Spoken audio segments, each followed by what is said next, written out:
It is the holiday season of giving all of us the gift of basketball. Tournaments all over the state of Illinois, and today kicked off one of the local favorites, the Cliff Warkins Memorial Tournament. Great basketball, and for those of us in the media, the greatest hospitality rooms around. Kewanee Boilermakers taking on track rival Orion. First quarter, Colson Welgott getting the Kewanee scoring going, knocking down the three from the deep shoulder. The Boilers were up 3-2. This was one of the best games of the day. Orion using the press to perfection, causing the turnover. Kyler Owens finishes with the bucket. The Chargers were up 7-3 at that point. Chargers adding on to that lead. It would be Owens again, this time with the turnaround jumper, and the Chargers lead by a touchdown. But then Kewanee gets hot, going down low, and they go to the post to Owen Lau. Behind the defense for two, Orion hits a buzzer beater to send it to overtime, and then the Chargers get the big win, 57-55. Kewanee's first game of the day, another tight one versus the Morrison Mustangs. Second quarter, great ball movement from the Mustangs, finding Dawson Hepner in the post for the bucket. Morrison up 3 at that point. Kewanee would fall down 9 when Graydon Lewis, and if you are a Boiler named Lewis, you can shoot the rock. The 3 cuts it to a 6-point game.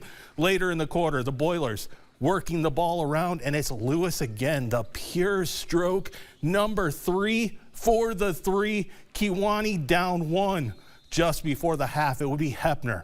This time, he is going to beat the buzzer with the left-handed lay-in, but it would be Kewanee winning this one in a tight one, 59-52. The Fulton Steamers facing the Riverdale Rams. Third quarter, Fulton with the great passing finds Jacob Voss for the layup, and the Steamers were down 4. Game was close until it wasn't. Brody Clark off the block, and then the break. 10-point Riverdale Ram lead at that point, and before you could turn your head, Riverdale running it back. Aris Morgan, the European Euro step with the lay-in. The Rams were up a dozen.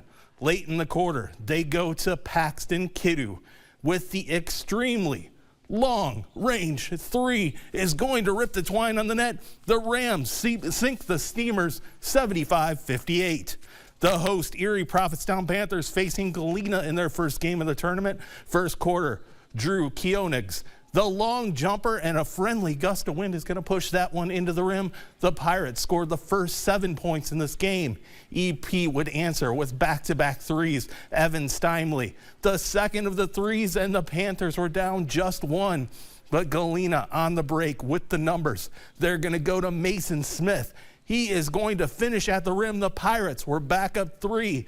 And then second quarter, Braden Kevern coming up with the baseline drive and the nice reverse finish at the rack. The Pirates win a low-scoring affair, 38-23.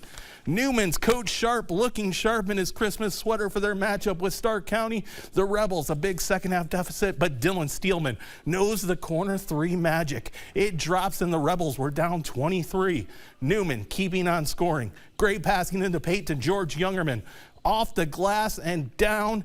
42-19 Comets at that point. Great Newman passing coming up here. Garrett Matznick to John Rousey for another open layup. The Comets were rolling up by 25, and then late in the third quarter, the outlet to Rousey, and that is an easy bucket right there. Newman takes down Stark County 60-43.